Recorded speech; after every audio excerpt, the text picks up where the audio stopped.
La chronique du développement du jour s'intéresse aux droits de tirage spéciaux ou DTS, un outil utilisé dans le commerce mondial par les institutions financières internationales sans valeur de devise. Qu'est-ce que les droits de tirage spéciaux et quels sont leurs mécanismes de fonctionnement?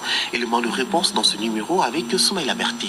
Créés par le Fonds monétaire international, les droits de tirage spéciaux DTS sont un instrument au service des pays membres. S'ils ne sont pas des devises, les droits de tirage spéciaux demeurent des valeurs d'échange sur le marché international. Alors, qu'est-ce que les droits de tirage spéciaux?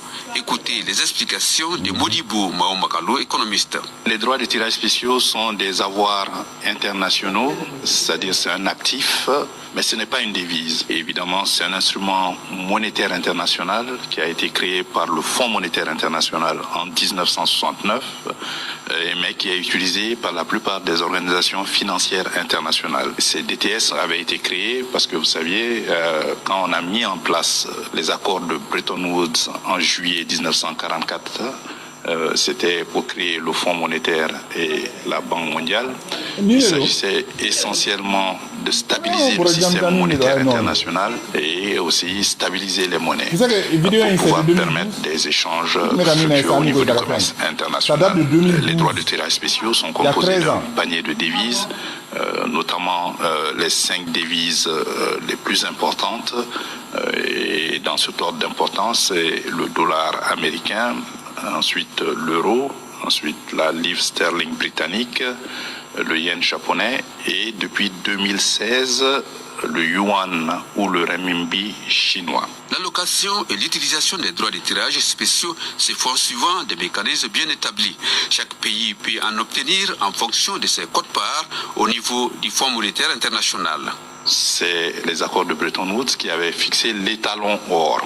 Ça veut dire que les monnaies étaient évaluées en fonction de leur poids en or. Et les accords de Bretton Woods avaient fixé que 35 dollars américains valaient un once d'or, un once Troy. Mais évidemment, ce système a pris fin avec la suspension par les États-Unis, le président Nixon, le 15 août 1971. Donc maintenant, nous sommes revenus au régime de change flexible. Ça veut dire que c'est l'offre et la demande qui crée le taux de change de ces différentes monnaies. Mais les DTS sont alloués généralement aux pays en fonction de leur quote-part. Parce que vous savez, tous les pays, je crois que le Fonds monétaire a 191 membres et chaque pays fournit ce qu'on appelle une quote-part.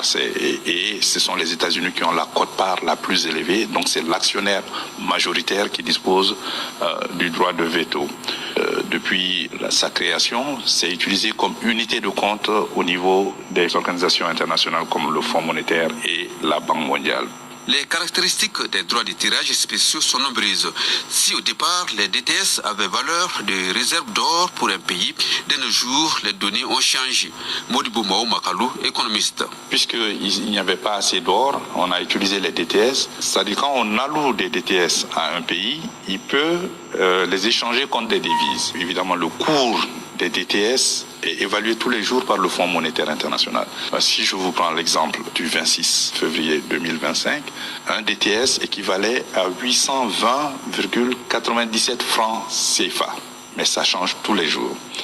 Aussi, la proportion en fonction de la puissance des pays sur le plan économique et commercial, les proportions de DTS varient. Ça veut dire que les États-Unis, quand créés en 69, avaient un poids plus important qu'ils ne l'ont maintenant. Et évidemment, avec certains pays comme la Chine et la Russie qui demandent la dédollarisation, évidemment, on voudrait que le dollar ait un rôle moins important dans les transactions internationales et qu'on utilise davantage les droits de tirage spéciaux. Un changement de paradigme réclamé par ces pays pour rétablir une équité dans les transactions financières à l'échelle mondiale. Car selon les statistiques, près de 60% des échanges internationaux se font en dollars.